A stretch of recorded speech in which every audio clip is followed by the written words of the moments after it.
자, 10장 한번 내용 들어보도록 하겠습니다. 자, 10장의 주요 내용은 계획화에 대한 부분이고요.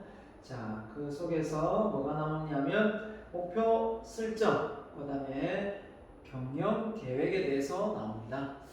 자, 우리가 인생의 계획이 있고 우리 인생의 목표가 있죠. 자, 그런 것처럼 경영을 하는 데 있어서도 어떤 그 기업의 목적이 있고 미션이 있고 또 운영 계획이 있습니다.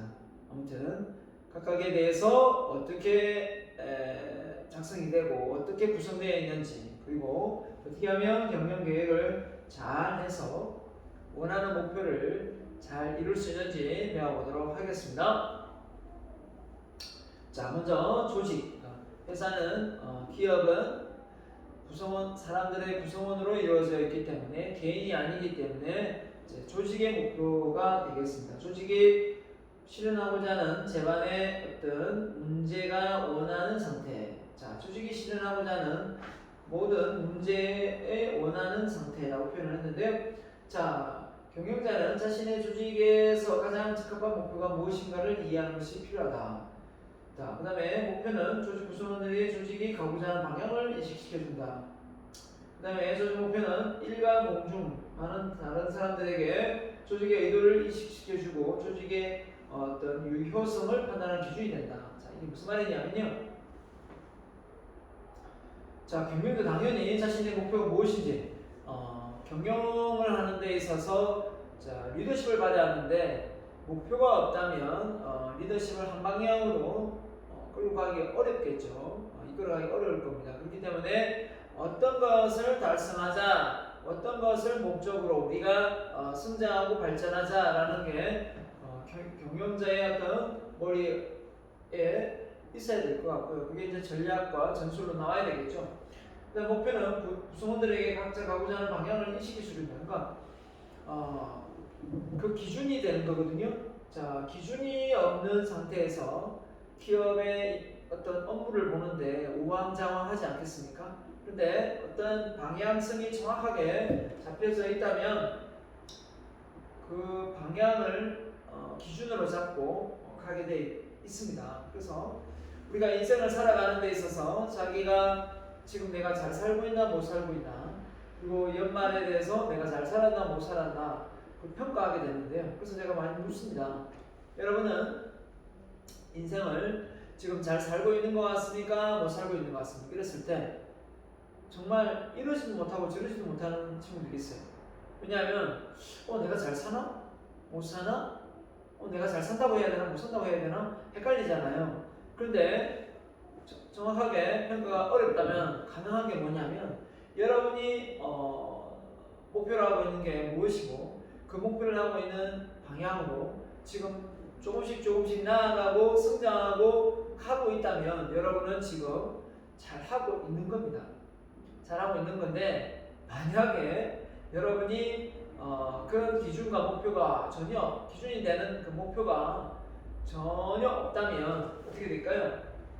그 목표 설정이 되어 있다면 되어 있지 않다면 여러분은 지금 제가 하는 질문에 여러분 인생을 잘 살고 있는 것 같습니까? 라고 했을 때 뭐라고 대답을 해야 될지 정확하게 판단이 서지 않을 겁니다.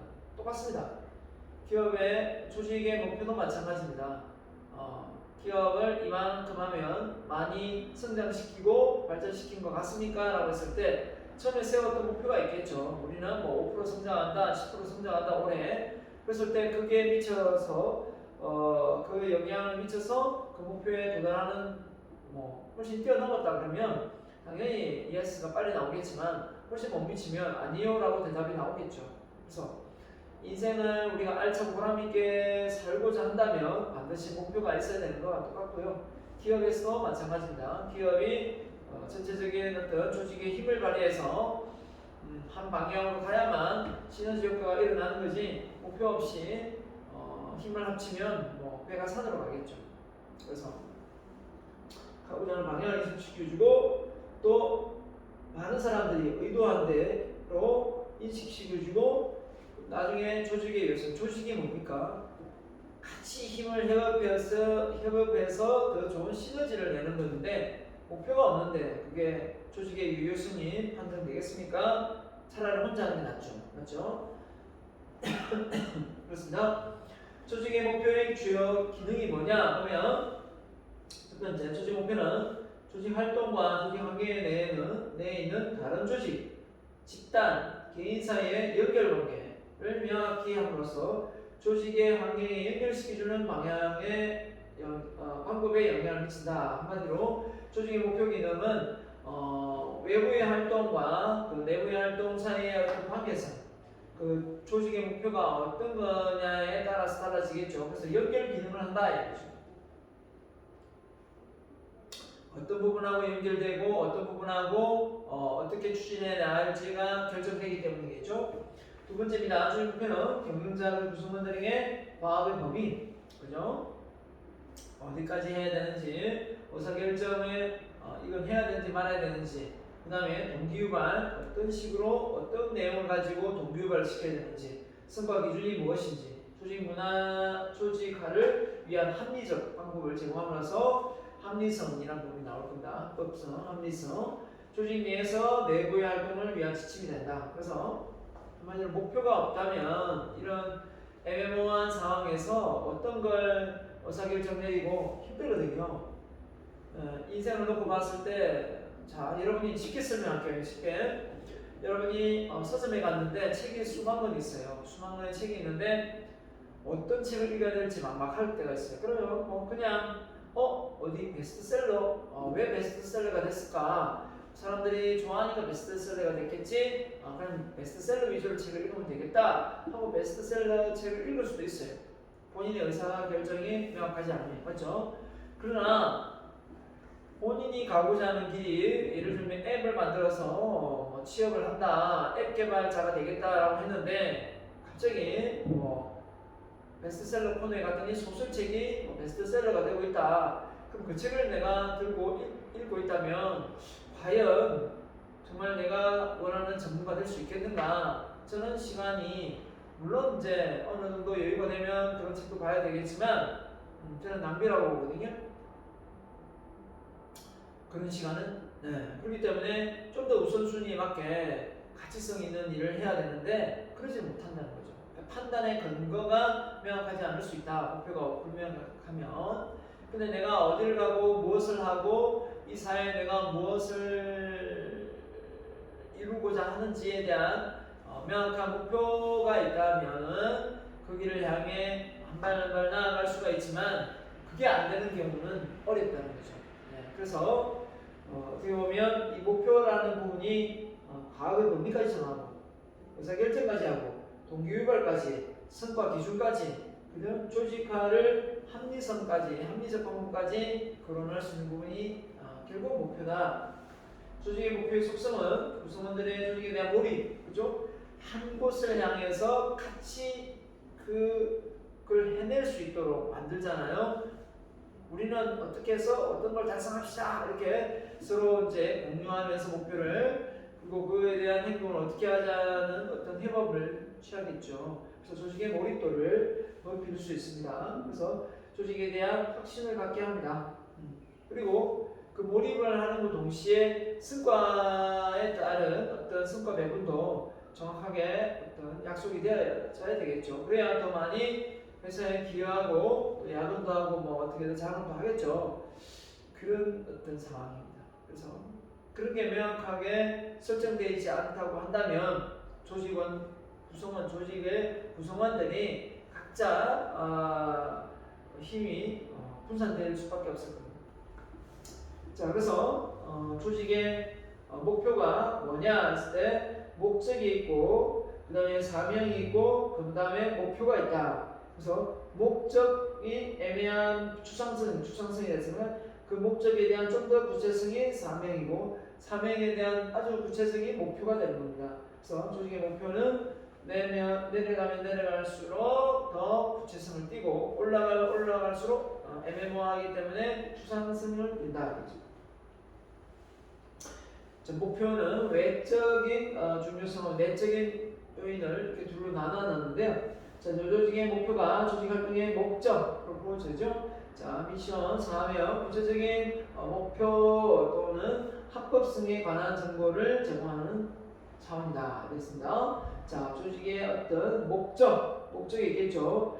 조직이 존립하는 이유, 왜 이 일을 하려고 하느냐, 왜 하느냐, 왜 이 회사에 들어가려고 하느냐, 또 이 일을 통해서 무엇을 목적으로 하느냐, 이 목적이 불분명하면 결국은 그 이유를 모른다는 거죠.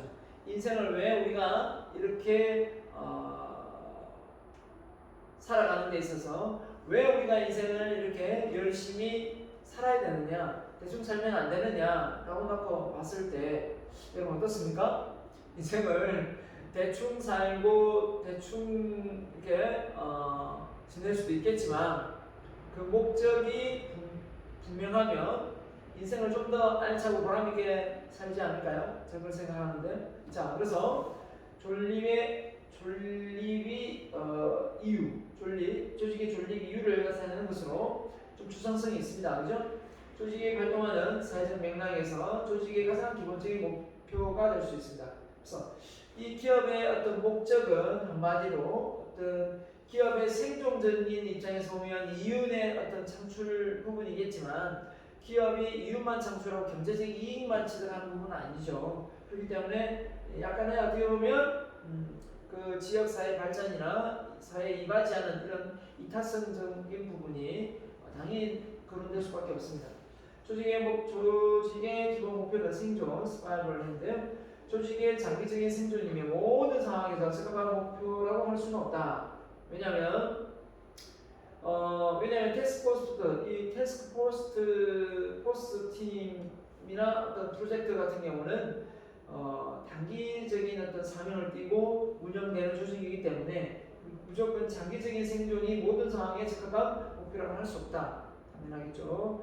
뒤에 나오겠습니다만 프로그램이라든지 또는 프로젝트라든지 이런 거는 단기적인 성향을 띠기 때문에 무조건 생존을 위해서 장기적인 생존을 위해서 목적이 있는 건 아니다 이거죠. 자, 조직의 목적은 사회 전반적인 적합성이다. 사회 전반적이다. 사회 전반적인 한마디로 하면 내가 이익을 취하는 것도 합법화돼야 되겠고 오히려 이 기업이 발전함으로 해서 이 사회가 발전해야 된다 이거죠. 무슨 말인지 알겠죠? 내가 발전하고 내 이익만 취되고 다른 사람에게 피해를 주면 안 되고 내가 나의 성장이 곧 이 사회의 성장이 된다는 거죠. 그러니까 한마디로 사회 전반적인 어떤 적합성이 있어야 된다는 거죠. 그래서 어떤 대학의 존립 목적은 이익을 창출하는 데 있다. 대학이 이익을 창출해서 기업입니까? 기업은 아니잖아요. 대학은 학생들에게 학문을 가르치고 그 학문의 뜻을 이룰 수 있도록 지혜와 지식을 습득하게 만드는 곳이지 이윤을 창출해서 총장의 또 이사진들의 어떤 호주머니 사장 상황을 넓혀주는 건 아니잖아요. 자, 그런 목적으로 대학이 설립 때 운영된다면 그 대학은 크게 문제가 될 수밖에 없겠죠. 네. 자, 그래서 꼭 기억하세요. 조직의 목적은 사회 전반적으로 적합성이 있어야 된다. 네. 사회 전반적인 부분입니다. 그 다음에 이제 좀 더 구체적인 건 목적 다음에 프로포즈 다음에 이제 사명 미션인데 미션은 앞서 추상적인 것보다는 조금 더 구체성을 띠겠죠. 경제 조직의 목적을 달성하기 위해 선택하는 경로다 했는데요. 고객을 확보하기 위해 제품이나 시장을 명시한다. 제품 시장의 명시는 그 범위를 넓게 또는 협소하게 규정할 수 있다. 예를 들어 볼까요? 조직의 사명을 석유를 생산하는 것으로 정의를 내린다면 조직은 모든 마케팅 노력을 석유 소비자에게 초점을 맞추겠지만 만약에 에너지 생산하는 초점을 사명을 어떻게 한대요? 조직의 경우 조직의 사명을 에너지를 생산하는데 조직의 사명을 잡았다. 석유를 생산하는데 조직의 사명을 잡은 거하고 에너지를 생산하는데 조직의 사명을 잡은 거하고 어떤 차이가 있을까? 에너지라고 그러면 꼭 석유만 있는 건 아니잖아요. 그죠? 석유 시장뿐만 아니라 수자원, 태양, 풍력 뭐 이런 거 다 원천적인 규명을 할 것이다. 범위가 크게 확대된다는 거죠. 좁게 설비만 가지고 이야기하는 수도 있지만 이렇게 폭넓게 에너지 생산대 조직의 사명을 걸면 화력, 풍력, 그죠? 다 할 수 있는 거죠. 태양력, 태양, 풍력, 요즘 수자원, 화력, 발전 다 할 수 있는 거, 원전 다 할 수 있는 거죠. 에너지가 생산되는 요인은 다 되니까. 그만큼 조직의 사명이 좁으냐 넓으냐 어떤 방향에 있느냐에 따라 확장될 수도 있고 좁혀질 수도 있다. 미시냐 거시냐 될 수 있겠네요. 자, 조직의 사명 과제에서 표현된 조직의 목표는 관리에 관심을 하고자 하는 고객의 필요, 욕구를 충족. 당연하죠. 조직이 존재하는데 고객이 필요치 않고 원치 않는 사명을 가지고 있어봐야 그 기업의 그 가치를 제한해도 고객이 흔쾌히 가격을 보고 돈을 내지 않겠죠.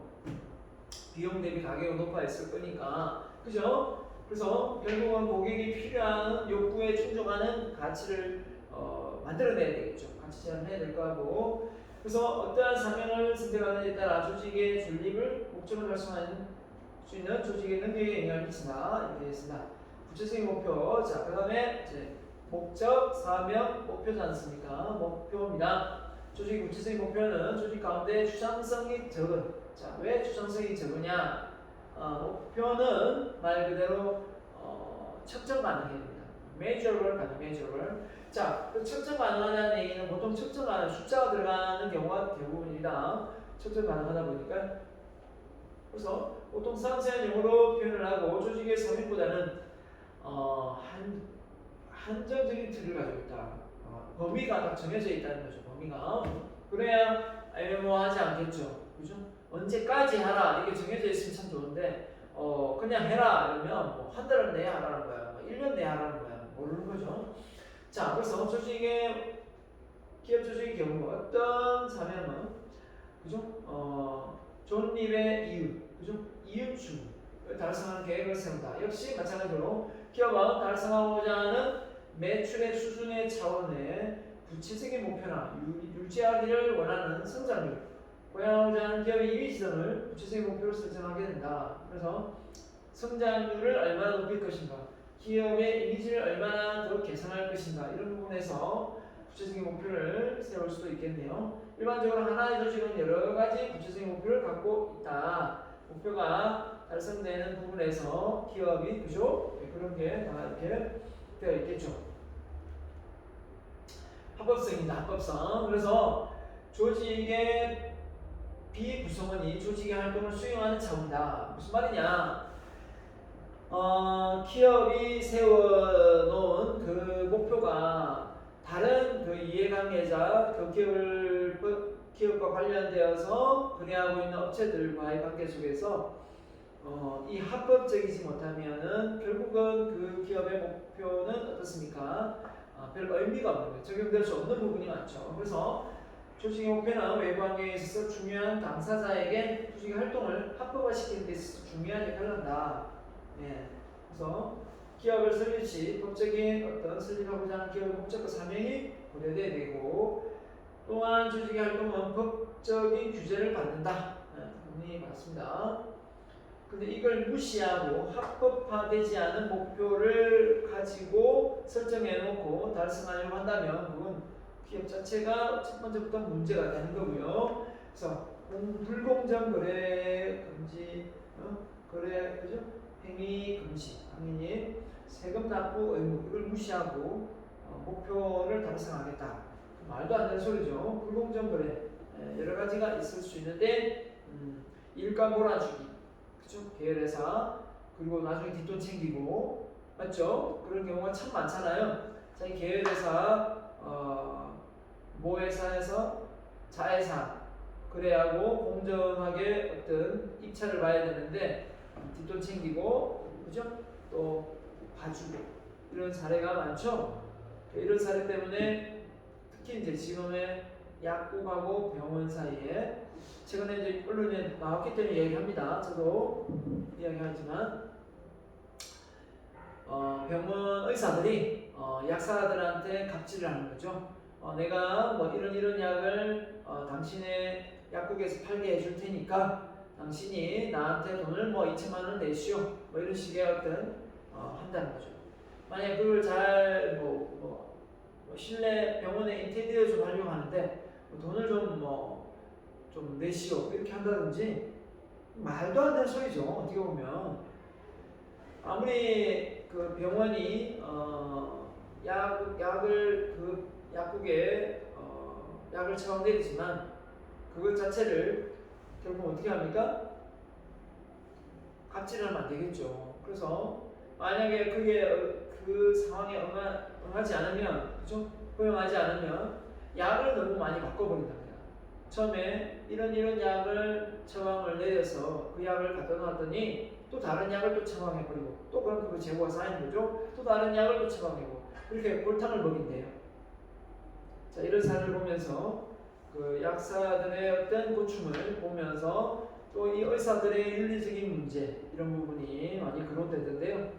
이런 부분은 빨리 개선이 돼야 되고 의사가 권위적이고 또 뭡니까? 너무 그죠? 환자들을 돈으로 보고 이렇게 생각을 해서는 곤란하겠죠. 아무튼 그런 게 있고요. 자, 그 다음에 합법성에 대한 부분입니다. 조직 합법성은 일반적으로 외부 환경의 결정의 경우가 많다. 요 결정되는 경우가 있죠. 소비자는 제품과 서비스 구매를 통해 조직을 합법화시킨다. 맞죠?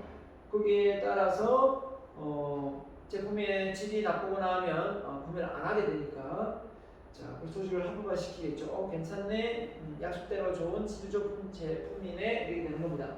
소비자 보호와 같은 규제 기관은 기업이 법적 행동 기준을 성실히 이행하고 있는지를 감시한다. 맞죠?